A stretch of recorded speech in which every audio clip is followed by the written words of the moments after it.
Blog Talk Radio. Hi, everyone, and welcome to Franchise Interviews, where we're asking the entrepreneur who owns one. I'm your host, Marty McDermott, with my co-host, Don Johnson. And if you've ever dreamed about owning your own business, then you've come to the right place. We have a great show today. We're meeting with Chris Cheek of the Brueggers franchise opportunity. And Brueggers is known for authentic boiled and baked bagels. Brueggers bakers lend their expertise to crafting a variety of other stone-hearth baked breads, such as Ciabatta, and the exclusive Softwich, a softer square bagel ideal for sandwiches. In almost 300 neighborhood bakery cafes in 22 states, including Alaska, Brueggers offers a warm, comfortable setting for guests to enjoy a wholesome meal. And that's coming up in segment 2 of Franchise Interviews. Our first segment today is being brought to you by Franchise Interviews, LLC. And Franchise Interviews gives you an up-close and behind-the-scenes look at franchising and entrepreneurship through our website, franchiseinterviews.com, where you can hear and read interviews as well as get inside tips from some of the most successful sources in franchising. Our weekly franchise radio show on Blog Talk Radio, where each week you get to hear a new interview with franchisors, franchisees, franchise authors, franchise experts, and franchise attorneys. And our monthly franchise newsletter, which is a must-read for anyone looking to buy a franchise. And don't forget to check out our podcast, Great Quotes in Franchising, on our website, franchiseinterviews.com. And Don, welcome back to another edition of Franchise Interviews. How's your week going, my friend? Week's going well, Marty. How about yourself? Good. It's going well. It came by quickly, didn't it? It seems like we just ended our show yesterday, and here we are again. It's just the weeks go by so fast. Yeah, they really do. I have to congratulate you on that 10-year anniversary. It looks like you made it, huh? Made it. My friends lost a lot of money. There you go. You know, well, that 10-year is a milestone, and I know you usually have good plans. You usually go away to the beach, don't you? Yeah, I really can, believe that. You know, the last 5 years has gone so quick, and and now we have, kids, and I'm excited about this weekend. My daughter's having her first dance recital. I remember you mentioning that. Yeah, that should be exciting. That's another milestone, isn't it? Yeah, so we're excited about that. I mean, who knows? Maybe it might be her last, too. She's been practicing. She's cute. It's nice. So does she get stage fright, Don, or do you know, or is this her first we don't know. They had a little song recital at their preschool, and they were up in front of people, and it wasn't seemed like it wasn't a big deal. Oh, for my son, it seems like he's not worried about people or a crowd. Right. With her, we're not sure yet, but right. Yeah. Oh, that's funny. That's interesting. Our last show down, we met with Tarek Farid, and Tarek Farid is the CEO and founder of Edible Arrangements International. And today, Edible Arrangements has more than 730 locations and have been named by Inc. and also Entrepreneur magazines as one of the fastest-growing franchises of 2006 and 2007, and one of the top franchise systems in Entrepreneur's annual Franchise 500 magazine in also 2007 and 2008. Thought it was a fantastic show. What were your thoughts on last week? Yeah, Tarek did a great job. We knew it would be a good show. We were, of course, looking forward to it. Talked about his background in retailing, and just came upon a great concept and has run with it. I mean, as you know, I've witnessed their growth and success firsthand from our financing services. I've really seen their growth, and they're just going to keep getting bigger, of course. It seems that way. It seems like they're just going to keep getting bigger. I mean, they get a lot of great PR, too. I mean, I've seen them over the last year. I mean, they've been featured on CNBC. One of my favorite shows, Donnie Deutsch's The Big Idea. He was on that, so he's kind of has this celebrity status as well, and now he was featured on our show, Franchise Interviews, so... I mean, it's really a franchise, which is hard work, of course, but I guess it makes the franchisee feel good because it's, of course, it's something fun for people to receive. It's almost a guaranteed smile when you receive an Edible Arrangements. Yeah, I'm glad you said that because you and I have both, we were customers, to Edible Arrangements. I've actually received an Edible Arrangement it's about a year ago, and Tarek said, that their goal is always to produce that wow factor, to wow a customer, when you open up the door and you get this huge package, of an edible arrangement. It really does do that, and that's not so easy to do today, to wow a customer, Right. So, and anybody can be a customer, too. Consumers, businesses, all kinds of occasions. It's not just women, you know. I mean, it's men ordering, you know. I mean, it would be great. I was thinking, you know, to send it to like a client, you know what I mean, or a sponsor or something like that. You know? Right. Thanks for your business, you know, and send an edible arrangement. I think it's a great idea. And it has the health benefits too. We went into a little bit. I mean, you know, right. Most people don't have enough fruit, of course. Yeah, I mean, and now there's been like an increased consumption, I think, in fresh fruit. I think you're starting to see like schools push fruit more, you know. So it's he told a lot of great stories too. You know, he spoke about the whole trust factor. You know, Edible has some. I don't know if you remember this, Don. They have some franchisees. They have incredible experience. I mean, some of them have been like lawyers and accountants. They have this incredible business experience, you know. And he said something interesting. You know, I thought it was a great learning lesson of that show. You know, he said, kind of put that experience. You have to take that experience and put it aside. You know, put your ego aside and say, look, you know, I just have to follow the system. That's so important, isn't it? You know, I mean, franchising. You know, the great thing about franchising is it doesn't discriminate. You know, so you can have a high school diploma or a PhD. You know, it doesn't matter. You know, you have to. And he spoke about his most successful franchisee, which I think was his third franchisee, follows the system totally. He says whatever Tarek or the franchise says, just do it. You know, so you have to have this trust. Right, at first that franchisee wasn't doing that, I don't think. He wasn't doing it, right? He was actually, I think Tarek went as far as saying, I mean, he had no trust at all, you know, for what Tarek was saying. And so it was just interesting how he had that shift, you know? Right. So just he had to be convinced, or it had to be proven to him. Then once he saw that he's right, just got to follow the system, then he was off and running. Also, I like Edible has that new concept of fruitation that they've rolled out. Yeah, that's interesting too, isn't it? That's another great concept, you know. So they're just doing a lot of interesting things, you know. So I was happy to have him on the show, you know. And again, we'll have to have him back in the near future. Definitely. So I know we got a great show today.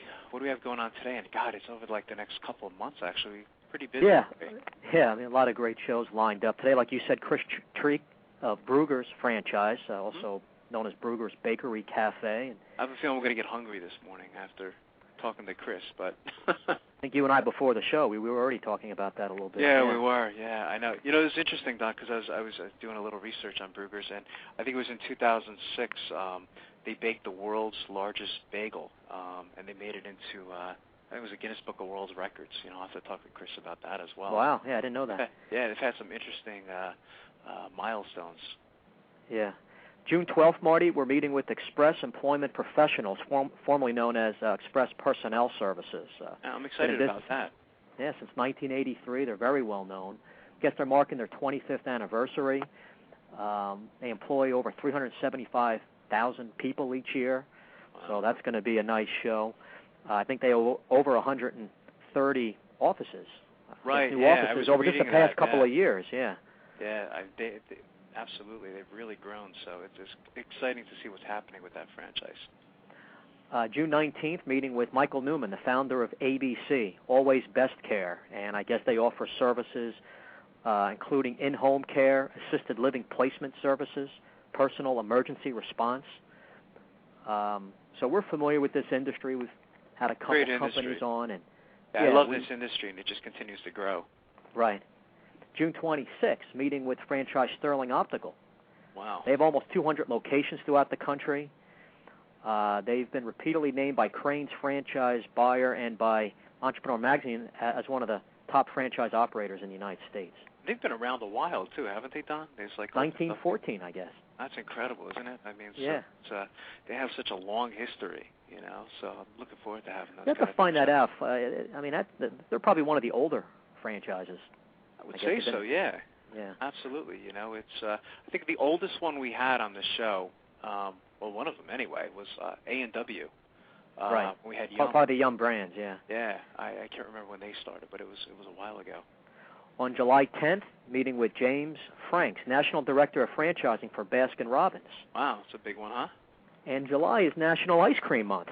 Oh, is it really? I didn't know that. That's interesting. Now, Baskin-Robbins has been around a long time, too, haven't they? 62 years. Been making people feel good inside and out. Yeah, well, definitely. I love that franchise. Yeah, it's a great franchise, and it's interesting going into a lot of like Dunkin' Donuts in the Northeast. A lot of times you see them combined together, with a Baskin-Robbins and a Dunkin' Donuts. Right. So we got, several shows lined up here. A few others we'll probably be announcing by next week. So yeah, definitely. Yeah, there's a lot more shows I know booked for like July and August as well. So as I said, it's going to be a couple busy months, but a lot of fun at the same time. And as always, giving out a lot of great information on franchising. So absolutely.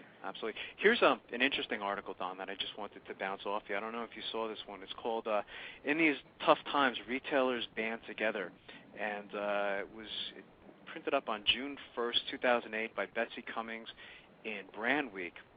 I'll just go over a couple things. I won't read the whole article, but it says, trash bags, check. Toothpaste, check. Big Mac, check. That may be very well the typical grocery list for today's Walmart shopper. The mega retailer has been working to expand its in-store partnership with not only McDonald's, but also Blimpie. You see Dunkin' Donuts now in Walmart, and most recently Campero Chicken Chain, which caters to Hispanic consumers. It says fast feeders aren't the only ones increasingly involved in the store within a store partnership deals. Cosmetic, coffee, toy, and other retail segments are setting up shop with larger retailer shops. It says the concept is gaining popularity because it provides added convenience for shoppers looking to make fewer trips. It kind of makes sense, doesn't it, with rising gas prices? You don't want to go one place to another. Right. It adds up after a while. It says for the brands themselves, any way that a chain can broaden its offerings and points of access can't be a bad thing, said Bob Sandelman, CEO of Sandelman & Associates, a food service consumer research firm in San Clemente, California. Just a couple other things. It says the logic is shoppers and their kids are likely to get hungry, so instead of offering cafeteria fare, bring in the brand names. That kind of makes sense. It says offering our products in venues where they work and shop makes the brand more accessible to them. So I thought that's a great, I think it's another common trend that we see going on in franchising, right, where, you have your McDonald's moving into Walmart, and now it sounds like getting involved, and I think it's a good move. Right, coffee chains and some of the bookstores, the big book chains. Absolutely, so it's, and we've had several shows talking about the complexities of finding a location, so... Right, because a lot of people don't have time, or like you said, just added convenience, or just, I guess towards the end of that article, because I have it too, I was looking at it yesterday, Marty, I'm glad you brought this up. Bill Lowry, McDonald's U.S. Vice President in charge of the Walmart partnership, said we're always looking to go where the customers are. Exactly. Absolutely. So, yeah, very interesting. I have something here, Marty, dated May 29th, Houston Chronicle. Economy's growth greater than expected by Kevin Hall. This sort of ties in the whole franchise industry also out of Washington. The U.S. economy grew at a faster rate in the first quarter of this year than previously thought. The government reported Thursday, further muddying the question of whether the sluggish U.S. economy is now in recession. Between January and March, the U.S. economy grew by 0.9%, not the 0.6% projected a month ago, the Commerce Department reported Thursday morning. Normally, such a slight upward revision wouldn't merit much attention, but economists and policymakers are confounded by today's economy, which is being dragged down by a deep housing slump and soaring energy prices. Gas prices are ridiculous, as we know. Exactly.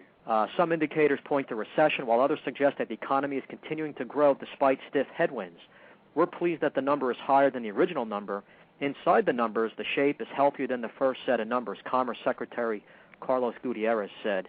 Gutierrez pointed to the revised numbers showing continued strong exports, healthier business investments than first thought, and a reduction in business inventories, which were thought to have been making economic growth appear stronger than it actually was.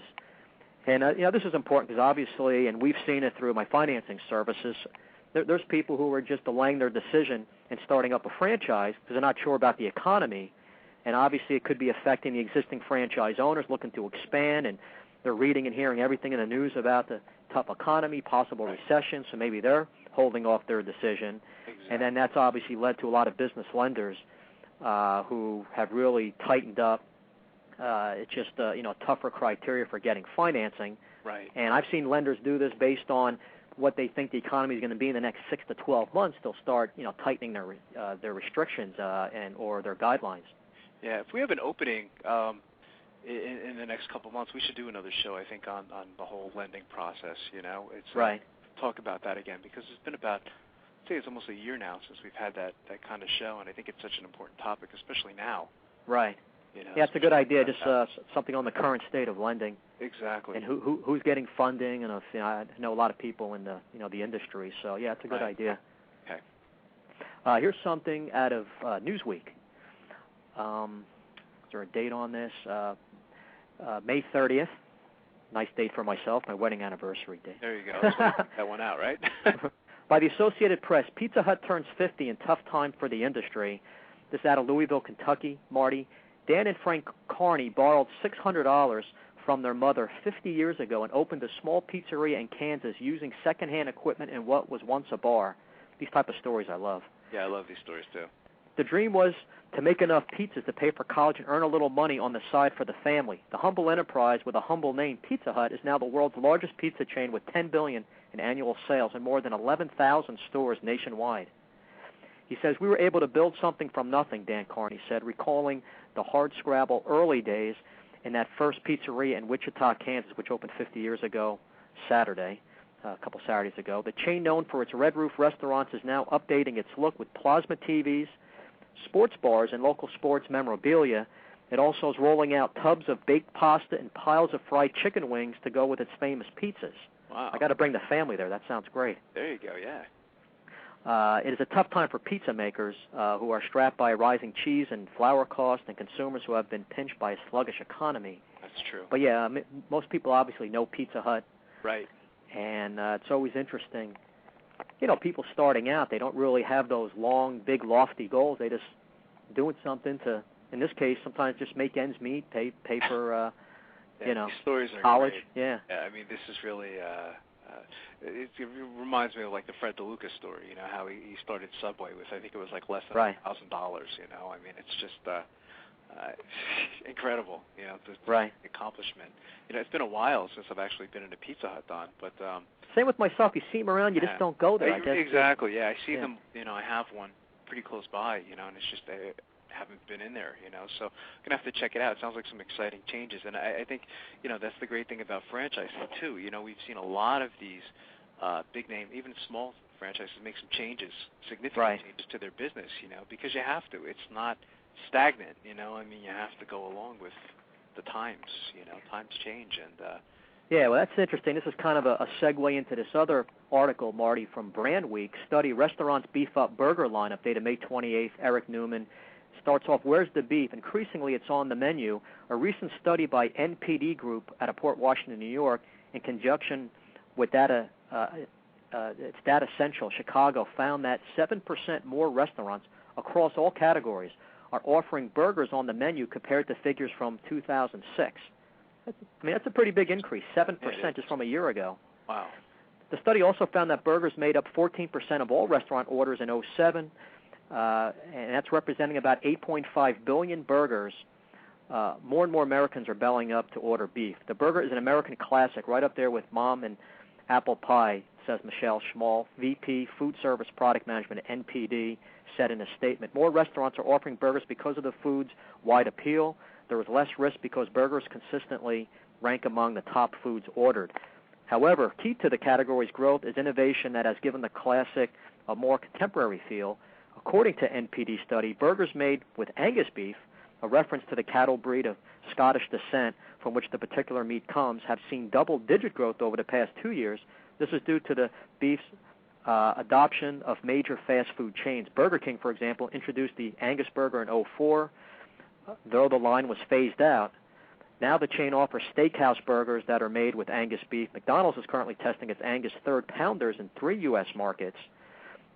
Restaurant operators are customizing burgers to reflect their cuisine and concept, Jack Lee, who's a relevant strategist at Data Central, said in a statement. Burger innovation enables restaurants to differentiate themselves to cater to the unique taste of their customers. Mm-hmm. And that kind of... you were mentioning that the big companies are making changes, and that just furthered in this story that the big guys are always trying something new, so to speak.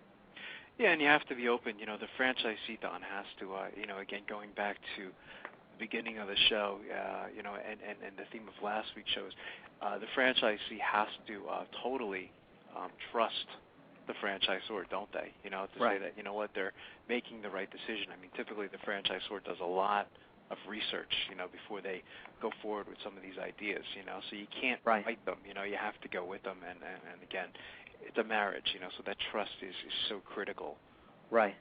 When it comes to franchising. So that's interesting. It's an interesting article, and definitely. I just seen Burger King, actually. I don't know if you've seen this, because you and I read all the different magazines. I think they're extending their hours now as well. Until 2 a.m., so that's kind of interesting. A lot of changes happening. Definitely. Here's something, Marty, the Wall Street Journal on franchising. Pressure grows to rethink the use of mandatory arbitration clauses by Richard Gibson. What is the best way for franchisors and franchisees to settle their disputes? And we spoke about this a few weeks back. Right. It starts off, most franchise contracts once called for mandatory arbitration of issues rather than going to court. But these days, there is growing pressure from franchisees, judges, Congress, and even some franchisors to rethink that long-standing arrangement. The trend toward arbitration has pretty much ended, says Peter Lagarius, a franchisee's attorney in San Rafael, California. Among the concerns is that there is no guaranteed right of appeal. You have to take what the arbitrator decides, says Joshua Becker, an in-house counsel for fast food franchisor Kahala Group. For that reason, he says, Kahala, whose brands include Blimpie Submarine and sandwiches and Taco Time, favors resolving issues with franchisees in court. And I was surprised to read this because I thought most was going to arbitration. It's faster and easier, but let me read on here. Another concern is cost. Arbitration can involve 3 arbitrators, each of whom may charge $300 to $600 an hour. Some critics say there is little incentive for arbitrators to speed things up since they are paid by the hour. Some proceedings can cost upwards of $100,000 depending on how complex the issues are and how long it takes both sides to testify. So these days, I arbitration. didn't know that, yeah.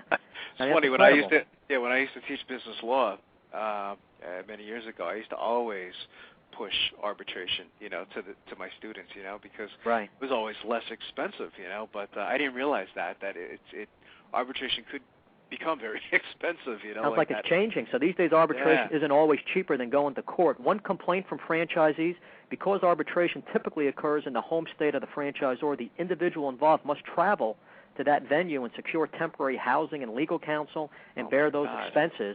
Even Congress has gotten into the fray. Last fall, Senator Russ Feingold from Wisconsin and Rep. Hank Johnson, no relation, of Georgia, both Democrats, introduced what they called the Arbitration Fairness Act of 2007. Part of their concern, says Senator Feingold, is that mandatory arbitration clauses are slowly eroding the legal protections that should be available to all Americans. Their bill would apply not only to franchising but also to consumers and employees. The proposed legislation, which is being reviewed by the Senate Judiciary Committee, wouldn't prohibit arbitration or wouldn't prohibit arbitrating a dispute, but it would prevent one party with greater bargaining power, typically the franchisor, from contractually forcing individuals into arbitration. And the last thing here, the International Franchise Association, a trade group representing franchisors, opposes the legislation, contending it would make existing binding arbitration clauses in franchise contracts unenforceable, but several consumer and employment rights groups support the measure. Wow. Who spoke to us about this? I think it was Nancy Leonard, right? Actually, no. We've had several of our guests actually, talk about this, but I had no idea. I mean, again, I'm always, when I'm talking to prospective franchisees, telling them about the whole arbitration thing, I better be careful, what I recommend. Yeah, I was surprised to read this. I thought arbitration was kind of the norm. Yeah, because as you said, it's been a trend for a while, is to push arbitration. I mean, there's always the other alternative, which is mediation, where but again, that's not legally binding. You have to get the two people to kind of come to an agreement. So that's this was a topic, obviously, because most people don't think about what happens if the relationship goes sour. Where was that article done? Was that also in Newsweek or Wall Street Journal? Oh, it was Wall Street Journal. Okay. Right. Very good. Okay. Well, today, Don, we have a great show, as we were saying earlier on. We have very special guest Chris Cheek of the Brueggers franchise opportunity. And Brueggers is known for authentic boiled and baked bagels. Brueggers bakers lend their expertise to crafting a variety of other stone-hearth baked breads, such as Ciabatta, and the exclusive, you and I were talking about this earlier, the Softwich, which is a softer square bagel ideal for sandwiches. And in almost 300 neighborhood bakery cafes, and they're in 22 states, including Alaska, Brueggers offers a warm, comfortable setting for guests to enjoy a wholesome meal. Hey, Chris, good morning. Welcome to the show. Good morning, guys. How are you? Good, Chris. How you doing today?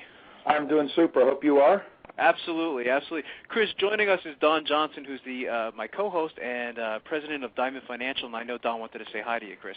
Hey, Chris, thanks for coming on. Chris and I have gotten to know each other a little bit from financing talk, and I know that'll continue with the growth of Brueggers, and you have a lot of good stuff going on with the franchise. I'm sure you're pretty busy, Chris, these days?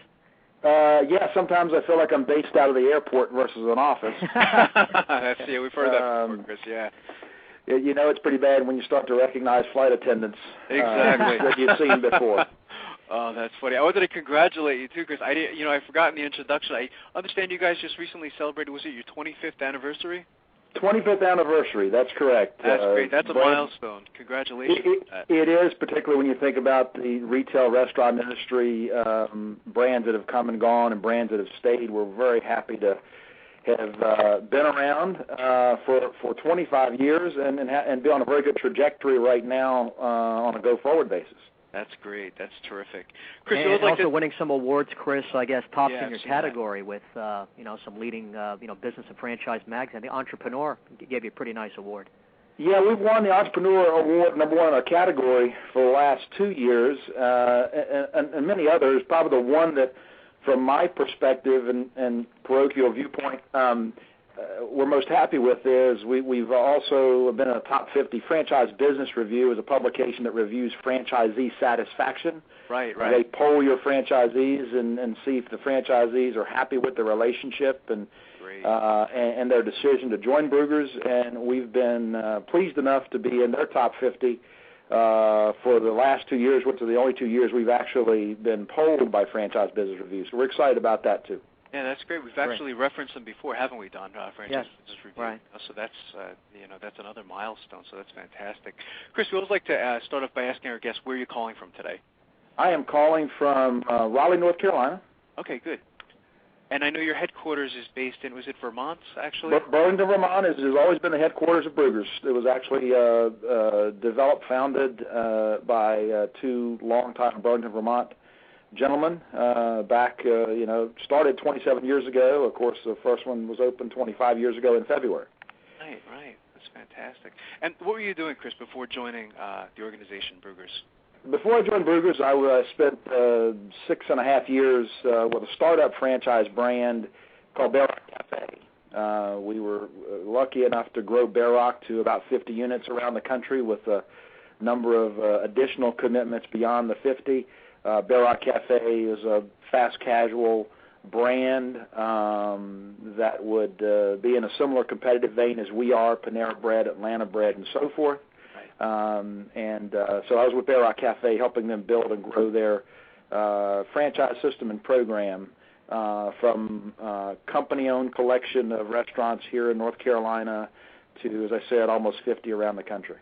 That's great. And that's great experience, because it's not like you're with an existing system, had everything set. I guess you're seeing it really built from the ground up, so to speak, having the franchise, the concept, and see it in its early years. It was very interesting. It's a fast learning curve because you don't have the infrastructure and the resources around you that larger companies do. So an individual in a company that's smaller from a franchisor perspective gets involved in a number of different things that from my perspective, just accelerate your learning curve about the overall industry. Right. That's great. And how long did you say you've been with Brueggers now, Chris? I've been with Brueggers almost 2 years. It'll be 2 years this September. I've been a fan of Brueggers, by the way, for 23 years. My first experience with Brueggers was as a college student back in 1980, I'm dating myself, 1984. When Brueggers was just beginning to expand nationally and beginning to do what we're given credit for, and that is take the authentic New York bagel nationwide. So I've been a fan for a long time, an employee of the company for 2 years this September. And you say you're down in Raleigh. Aren't there a few locations down in Raleigh? As of today, and we're still growing in this market, there are 18 Brueggers in the Raleigh-Durham Chapel Hill market that we refer to as the Triangle. And the Southeast has become a good growth area for us, all the way down to Florida, where we have a significant number of new franchise commitments. Of course, we've got a very strong foothold in the Northeast, and Upper Midwest and the Southwest are other areas that we're seeing a significant amount of growth on a go-forward basis. Wow, that's great. And I know you have a lot here in, I think it's Pennsylvania as well, too, Chris, more towards like the western part of Pennsylvania, like Pittsburgh. Pittsburgh has been a long time, very successful market for us. We have recently committed to the Philadelphia market for company-owned development, so happy to report you'll see 3 Brueggers open up, Brueggers bakeries open up in the Philadelphia MSA over the next 4 months. That's fantastic. I'm not that far from there, so that's great. Here's a question, Chris. How many total Sky Miles have you built up over the years? Well, when you're in the restaurant business, you have to fly the least expensive flights you can. So I'm not always riding the same carrier enough to build them up. Yeah, exactly. But there's certainly a lot. And here's the interesting thing. We just, about 18 months ago, began pursuing airport concessions as an extension of our brand development. Oh, that makes sense. Brueggers had never been in airport concession space before. Right. And we've opened 2 locations, one in the Cincinnati airport, one in the Boston airport, a third to be opened in October here with Raleigh-Durham's new terminal. And as a traveler, while I detest air travel delays, as a company who has some parts of our business now based on delays, I'm it's sort of a bittersweet thing for me. Sure, absolutely. That's fantastic. I mean, it seems like a natural fit, of course, because you're right, with traveling, there's always delays. People are traveling all times, and it seems like, that's going to be a successful revenue stream for your company, being in the airports, Chris. Yeah, there's 2 keys to it, obviously. One is you have to be post-security in this TSA-based security world we live in right now. You have to be post-security, we feel, in airports, number 1. And number 2, you have to have a good location in an airport, because unlike a traditional street location, you can't really it's tantamount to nil the marketing you can do in an airport. In other words, if you have a bad location in an airport tucked around at the end of the terminal, behind the corner, no one can see you, you really can't do direct mail inserts. You can't do run around the airport handing out coupons. So you have to be post-security, and you have to have a good location in the right airports. Right. Right, that makes sense.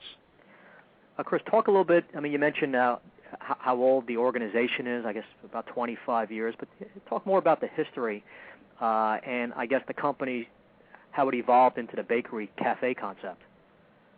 Well, the founders of our company, Mike Dressel and Nord Brew, spent about 2 years researching the authentic New York bagel and developed a way that they could translate that into a franchise system. Obviously started off with a company-owned approach for the first 10 years. So just as a point of reference, we've been franchising for 15. The brand has been around in a retail sense for 25.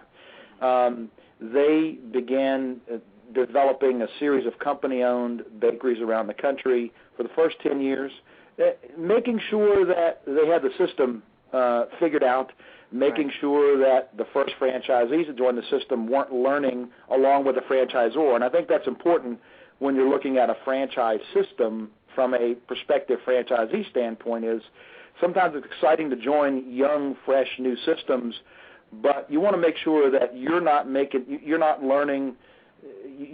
mistakes along with the franchisee, the franchisor, that the franchisor.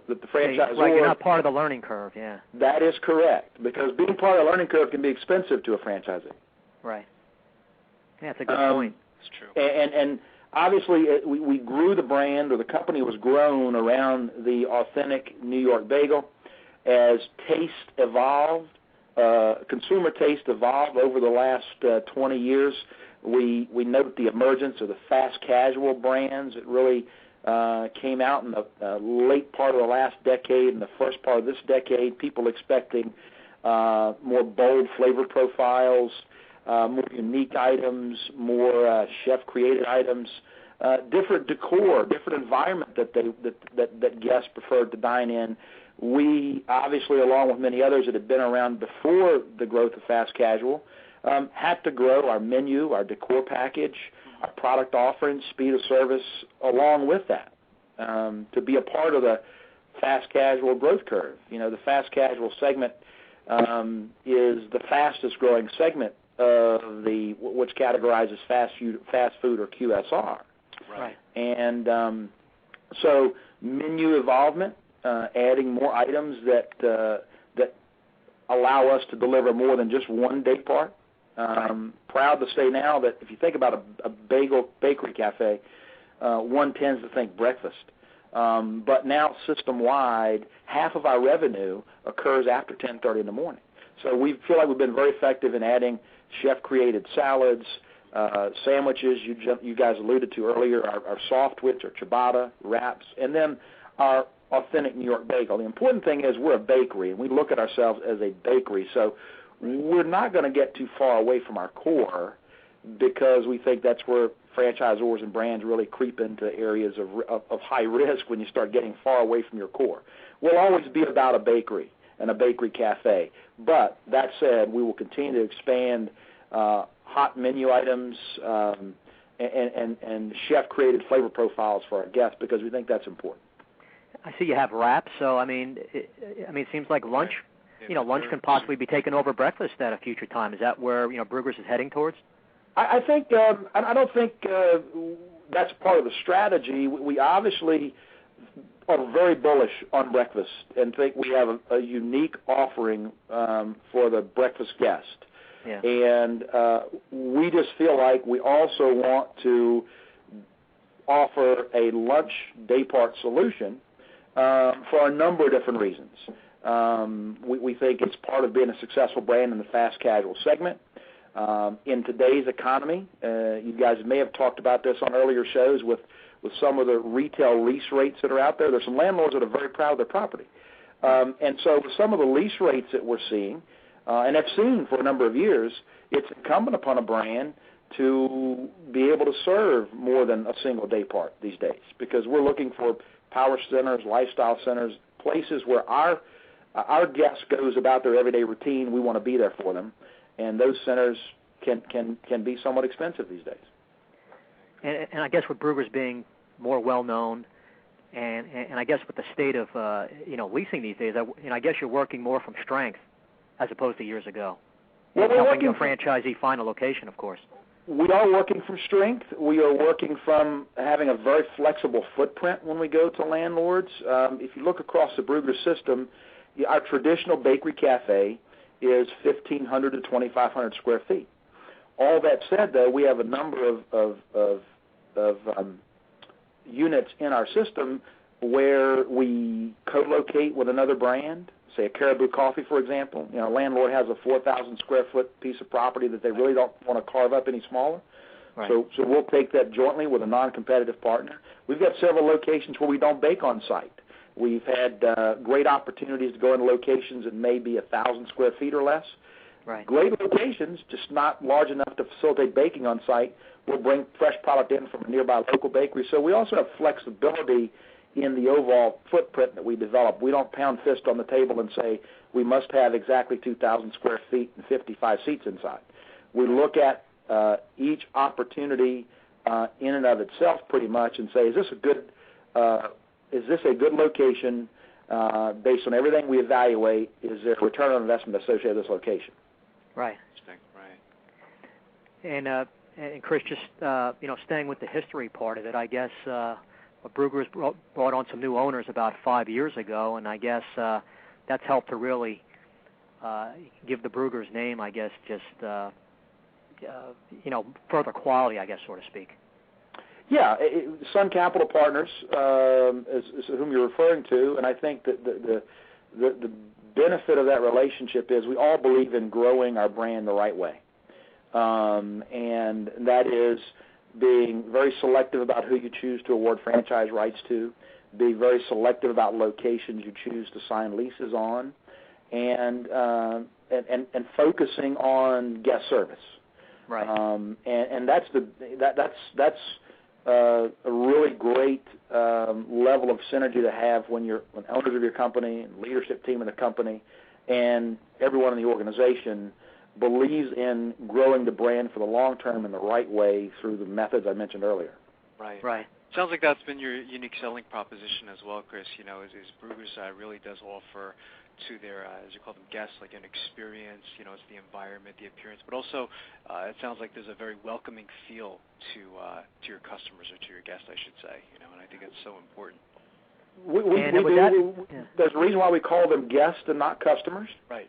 And that term guest permeates our entire organization. We really do want to treat those people who frequent our bakeries and those who are visiting for the first time as guests, because it's less about a transaction. Customer implies transaction. We actually treat and describe them as guests in our bakeries. And when you're describing the Brueggers franchise system, say a franchisee, very interested in the concept, and you're telling them about Brueggers in just a few sentences, I guess that's part of the answer, is that customer really being a guest. That's part of the answer. I mean, the other parts of it is we're proven. We've been around 25 years, franchising for 15. So, we have learned from mistakes made in the past. We'll continue to learn. We'll learn from our franchisees also. But we've been around for a while. We're proven. We feel like that at this point in time, we're on the right trajectory from new unit growth.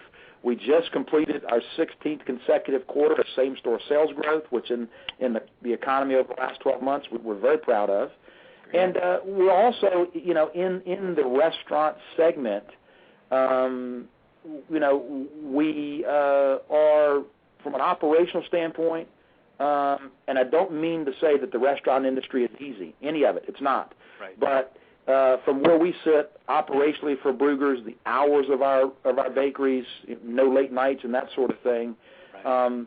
It rarely gets much easier in the restaurant industry than what we do.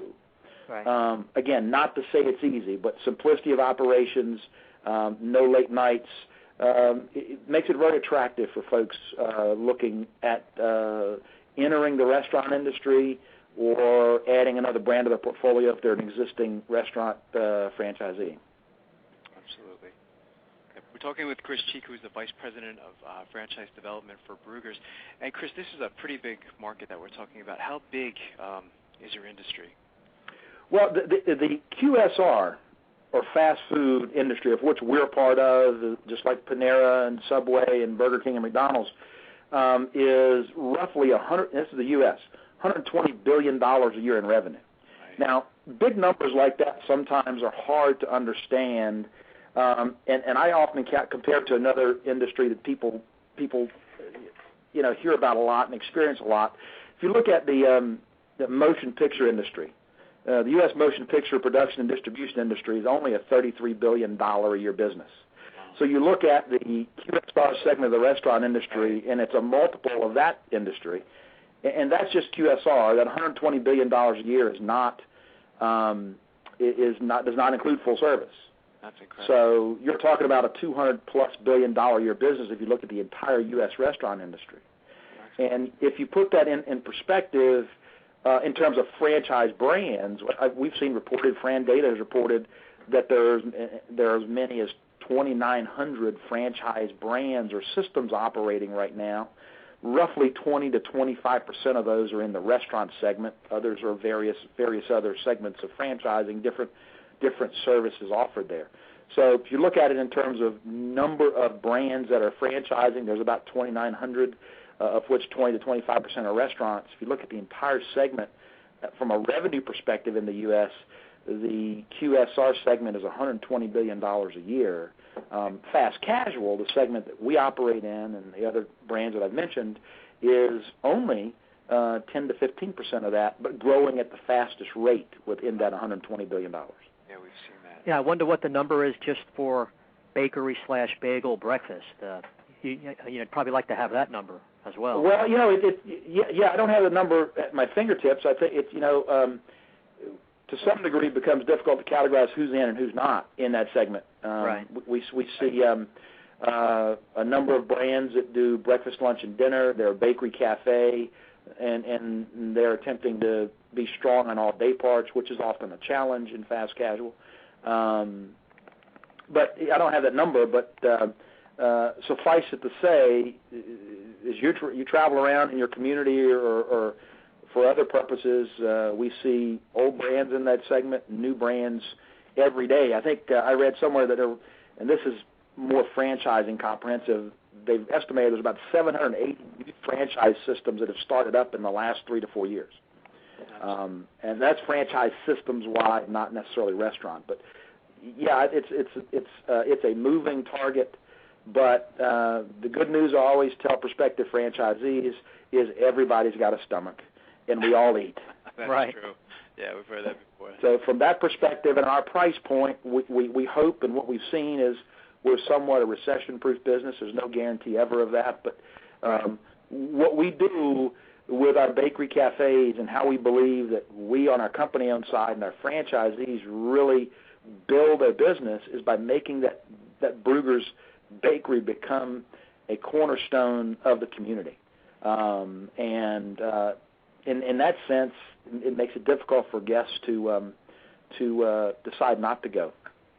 Yeah, I definitely like where your company's positioned. Definitely a lot of selling points for a new franchisee coming on, especially if they're looking for something in that food or fast casual type category. So you're going to be being a lot more airports, Chris, over these next few years.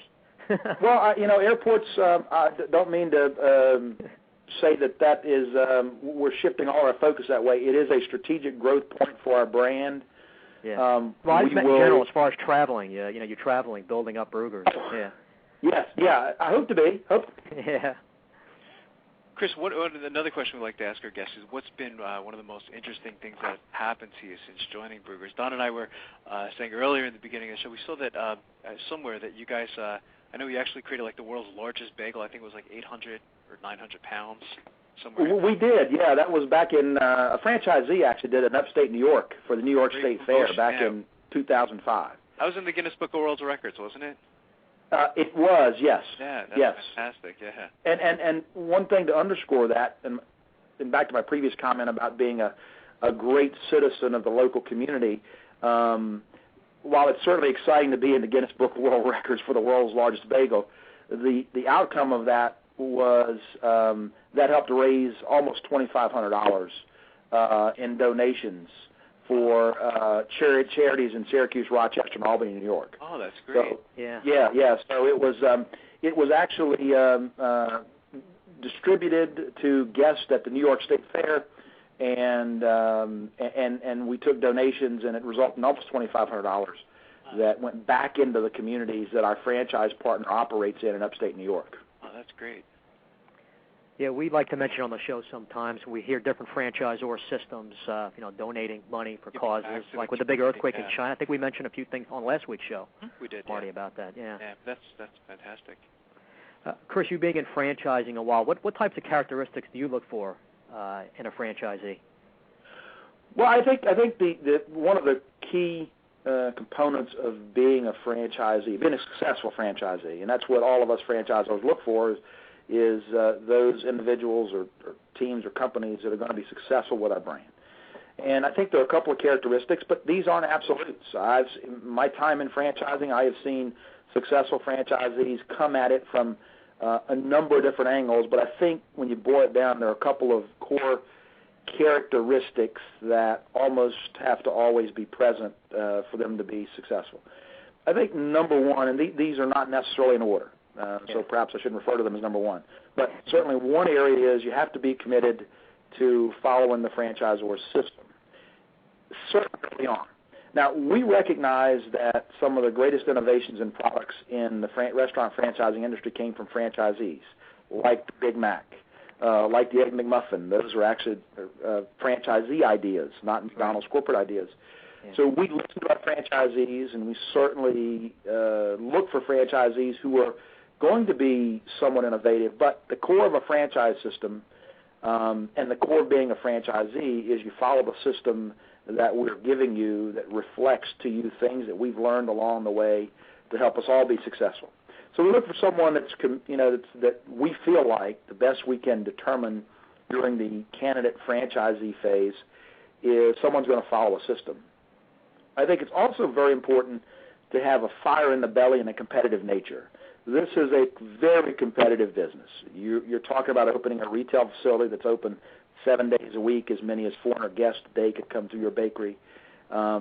If you don't understand the competitive environment around you, what your local competitors are doing in that 1 and 2 and 3 mile trade radius, and have a desire to want to beat them from a market share and revenue standpoint, it's a very competitive business. So we'd like to see someone that's got competitive, fire in the belly. I want to win. I want to win the right way. Always stay on the offensive, sort of speak. Always, be on the offensive. Correct. Yeah. I mean, it's important. Guests have many choices when they walk out the door every day. When we're driving to work, when we're looking for a place to go for lunch, we have many choices.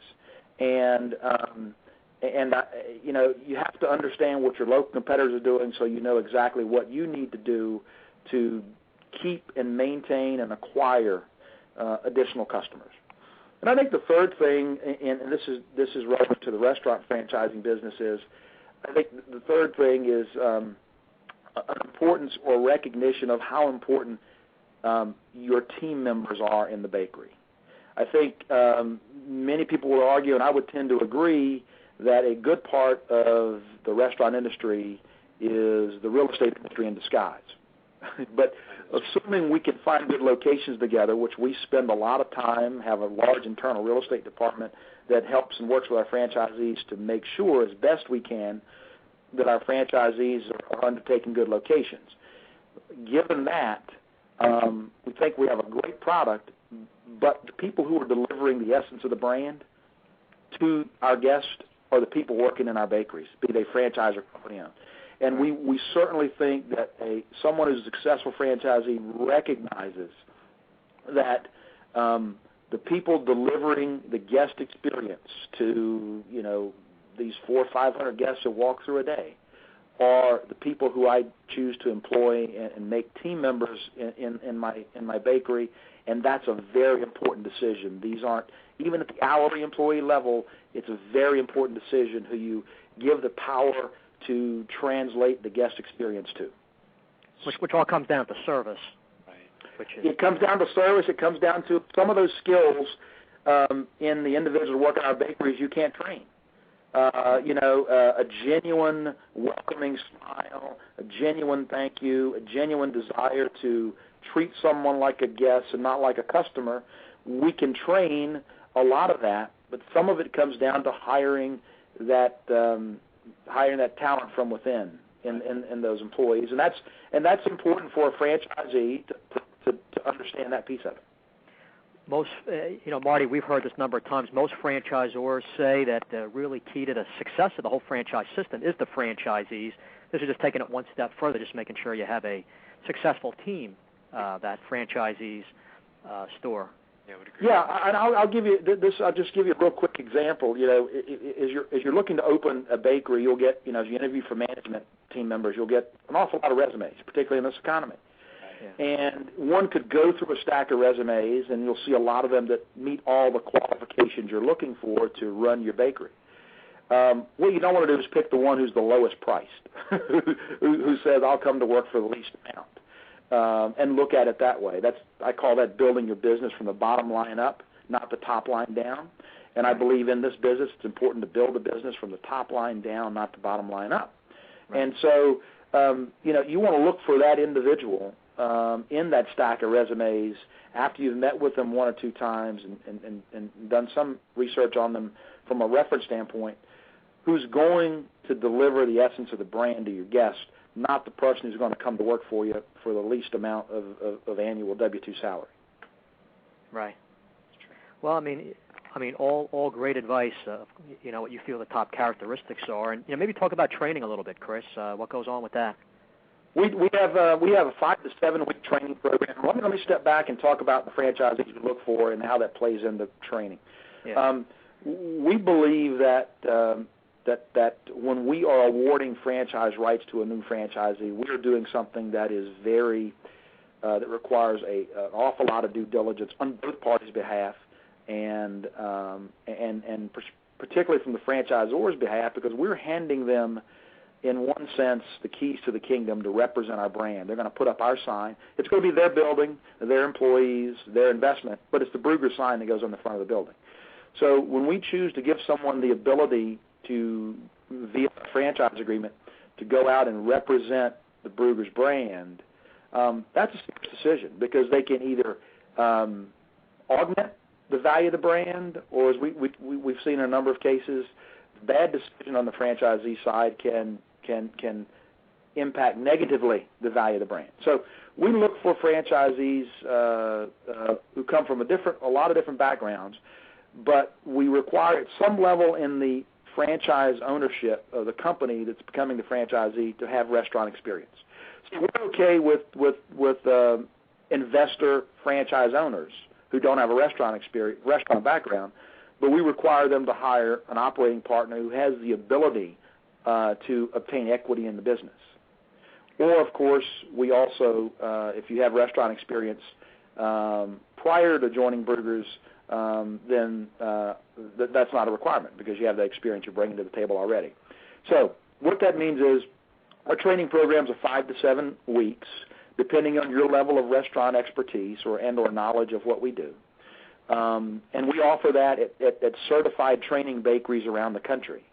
So typically you get to travel to the training bakery that's closest to you, and these bakeries have been certified as training bakeries because the management team understands inside and out our operating manuals, our procedures, our systems, whether it be how you slice a bagel and package it to go, all the way down to HR policies. And the training program is very comprehensive.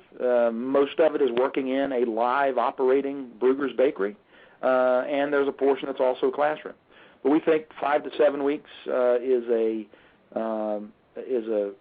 great amount of time working in a real bakery to get the system under your belt. Can't get more experience than that, and top training. Yeah, absolutely. Chris, we have about a minute left. What's the best way for someone to get more information on becoming a franchisee?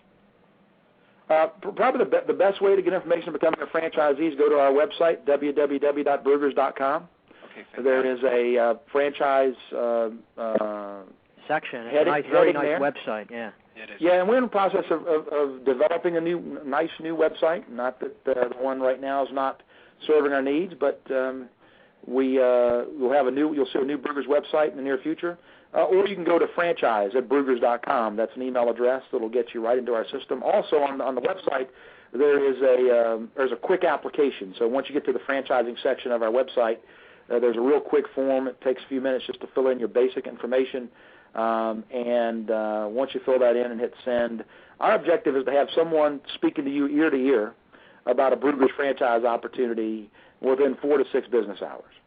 And we work real hard to reciprocate someone's interest in our system with their ability to talk to someone on the phone and find out more about the market they're interested in or the requirements for franchisees or what have you. So if you go to www.brueggers.com, go to the franchising section, there's a lot of information, a quick application there. There's also franchise@brueggers.com will bring you to the same point, and our objective is to get back in touch with you very, very quickly to put you on the right path. That's great. You're doing a great job, Chris. Keep up the good work. Great job, Chris, and again, congratulations on the 25-year anniversary mark. That's fantastic. Well, I appreciate it. The good news is we're growing both on same-store sales, and we're growing in company-owned development and franchise development, and we're excited about where we are. And I certainly appreciate the opportunity to be on the radio with you guys today. And if you need me on for any other reason, please don't hesitate to get me back on. We're going to have to have you back, Chris, as we watch you guys continue to grow. That would be fantastic. Definitely, Chris. Love the opportunity. Thanks, Chris. You have a great day today. Take care. Okay, thanks. Bye Bye. Show, huh? Bye-bye. Another great show. Great. Yeah. It's an industry, specifically their niche that we haven't had on yet. So it's always interesting to, just in general, to hear each different franchisor. And, we've had all different levels of people and all different experts and, levels of things. We've done so many shows. It's always interesting to hear the franchisor's viewpoint on certain things and and how they train their people. And yeah, he brought up great points. We knew he would be a nice guest. Oh, absolutely. It's a pretty intense training program, isn't it? It sounds like yeah, 5 to 7 weeks, and most of that is working. Looks like in a cafe.